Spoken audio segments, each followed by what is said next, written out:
we've seen a few doctors in Saskatchewan now, Dr. Alex Wong, Saskatchewan Medical Association, take issue with some of the things you said in the letter that you published on Saturday, specifically with your comments on vaccines not preventing infection or transmission. So I guess I'm wondering on what basis you're making those claims, and when these experts are disagreeing with you, and do you think you made a mistake in saying that? And if you did, are you willing to correct the information you put out there?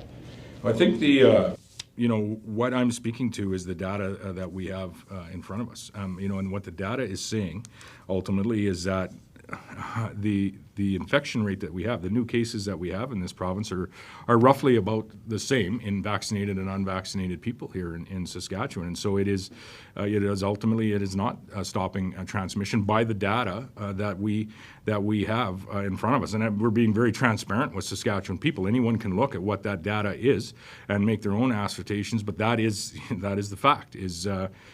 The number of people that are getting COVID is roughly the same proportion as the number of people that are vaccinated here in the province. When it comes to severe outcomes, vaccination greatly reduces your chance of having a severe outcome and ultimately possibly ending up in a hospital bed in Saskatchewan. And so I would say again today, like I have virtually every other time I've made myself available, if you haven't been vaccinated yet, you should consider it. It will reduce the symptoms that you may encounter should you contract Omicron.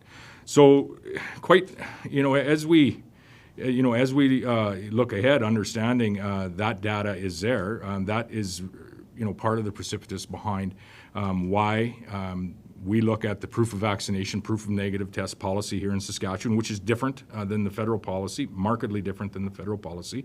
It has run its course. It has increased our vaccination rates. It was effective at reducing transmission during the Delta wave. However, it doesn't appear to be reducing transmission with respect to the Omicron wave that we have here today. And for anyone to say different is quite frankly just not the case.